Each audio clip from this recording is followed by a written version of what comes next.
What is going on YouTube? Joe here with Color Nation Media, bringing you yet another Pokemon X and Y Wi-Fi battle today against Dark Gaia, a follower on Twitter / subscriber, all that fun stuff.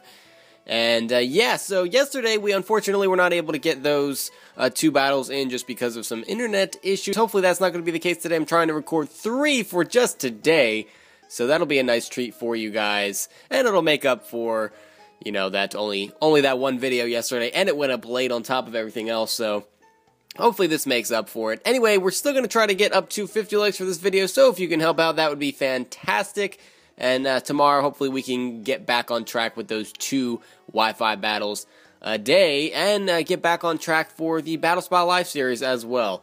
So anyway, looking at the teams here, he's got some huge threats, and so do I, as this is an OU match. He's bringing the Togekiss, which we all know that I cannot stand, and the Heatran, Aegislash, Gardevoir, Staraptor, and Infernape, so threats everywhere.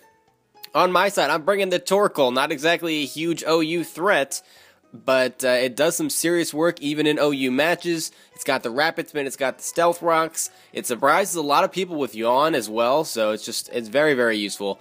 Also, I'm bringing the Conkeldurr, the Sub-Disable Gengar with Black Sludge, Absol, which is not Mega, and Heliolisk, which I believe was Choice Scarf for this match, and then the Scizor as well, because why not?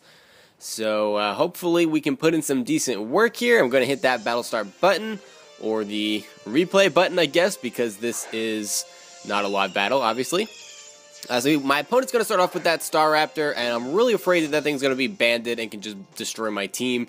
It's a pretty good lead, so I figured he might try to U-turn here, but I know I can take any one shot that he wants to throw at me. He decides to just go for that Brave Bird, and it's going to do about half, just about 50%. I am carrying the lefties, though, so I might be able to live another hit, depending on min-max damage, and I'm able to get the Stealth Rocks up, which is great. I really don't need this Torkoal for too much else, especially because he has such a high-powered team, so it's okay if this Torkoal goes down to this. He's actually just going to go for another Brave Bird here in the next turn, and it's going to do a lot of damage, but it looks like I'd be able to live, but nope, he's going to get the max damage, which is unfortunate, but not the end of the world either. He's going to take a nice chunk of health as far as recoil goes, and I'm able to bring out my Heliolisk, which is indeed Choice Scarfed, and outspeed him with that, go for the Volt Switch, take care of that Emo Bird. I don't know why that's its nickname, but it is. Whatever, so we're going to switch out here due to the Volt Switch, and I'm going to bring in Absol. It's a little bit early to start trying to sweep with this thing because it is a Swords Dance Focus Sash set, very similar to what I run with Shiftry. It just doesn't have the Seed Bomb. It has, I think the only difference is Superpower for Seed Bomb. Other than that, we're running pretty much the same set that I have on that Shiftry. Anyway, he brings out his Infernape here, and I'm going to need to switch out. I'm predicting the Mach Punch or the Close Combat. He goes for the Close Combat, and Shady is able to take that very nicely because he's immune to it. It just goes right through his face. And now he has to pretty much switch out. That could mean that he's either Scarfed or Banded, or it could just mean that he doesn't want to stay in on a Gengar. Any of those is possible, but I predicted that switch, went for the Substitute, and that is great for me.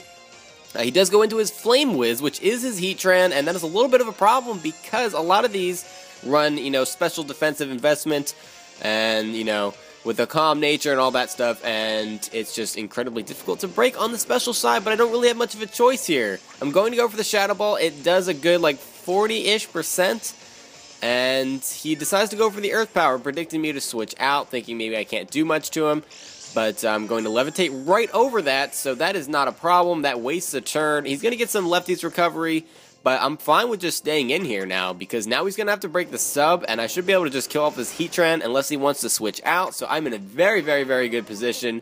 I get the special D-drop. That doesn't mean anything whatsoever, though. He's going to go for the Fire Blast, so I'm not really sure what set he's running here. Normally the defensive sets, either physical or special. I mean, most of the time it's special, just because Heatran doesn't take physical hits as well, but normally if they're running the leftovers and they're defensive, they have Lava Plume and not Fire Blast, and the more offensive ones have the Fire Blast but not the leftovers, so I'm not sure if he was just mixing the two together or what was going on there with that set, but it does not matter because he goes down to another Shadow Ball, so Shady putting in some work here. I'm more than happy to see that. Haven't used this Gengar in a while, actually, so it was great to see it do some decent work here.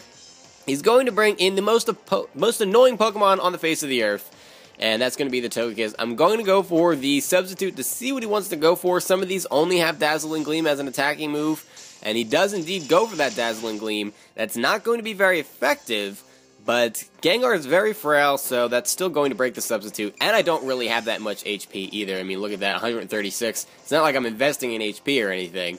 It's mostly just for switches. He could probably just kill me off with an Air Slash, but I'm going to go for that Sludge Bomb, almost kill him off. If I was running Life Orb, that would be a dead Togekiss.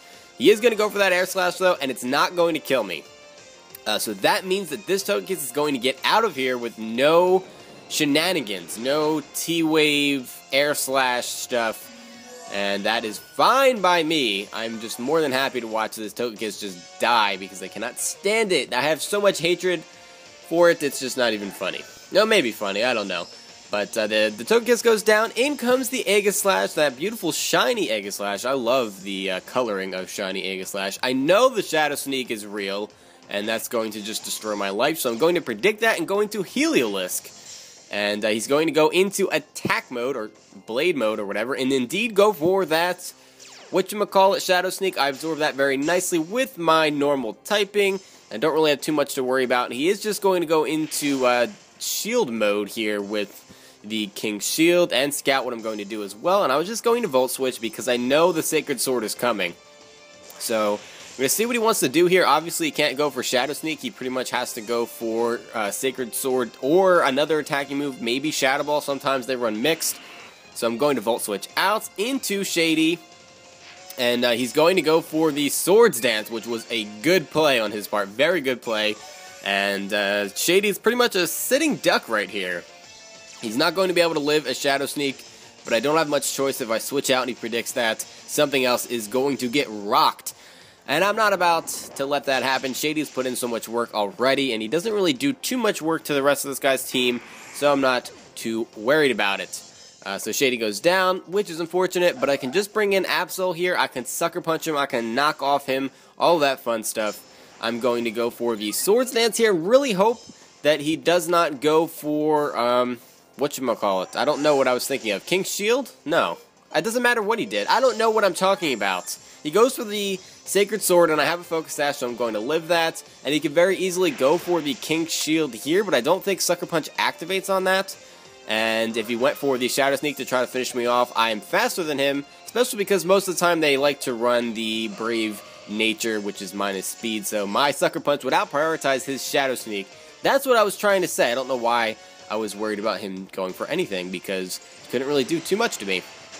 So out comes the partner, which is his Gardevoir, and he can finish me off, I guess, but I still have that Sucker Punch, and he's not going to be able to get around that. He does indeed go for that attacking move, and the Gardevoir goes down to that very easily, even though it's a Mega, because Mega Gardevoir, I don't know if it gains any bulk on the physical side, and if it does, it's not by much, so it's still pretty frail, and Absol getting the kill there, going to go for another Sucker Punch here, and he doesn't go for the Mach Punch, he goes for the Close Combat. He might not be carrying the Mach Punch, and Sucker Punch, even though it's resisted, is going to finish off the Infernape. So Absol just putting in so much work. It is so powerful because really the only difference between the Absol and Shift resets, like I said, was that one move. Absol is carrying the Superpower. Shift Free is carrying the Seed Bomb. As for the one that you've seen on the channel, it's just one Shift Free. I don't have multiples. But Shift Free is a little bit faster than this Absol, and this Absol is quite a bit stronger than the Shift Free, actually. It has like 200 attack, right around the 200 mark of attack, not base, but just as far as what the stat is at level 50. It's at about 200.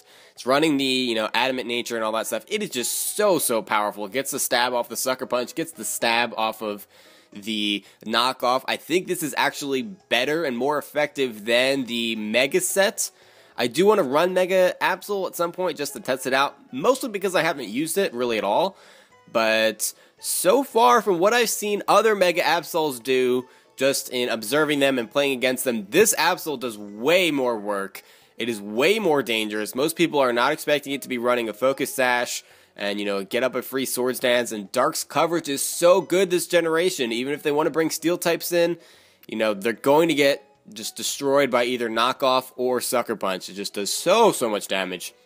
As was evident here, taking out an Infernape, even if it's a resisted hit, just with the sucker punch, just absolutely craziness.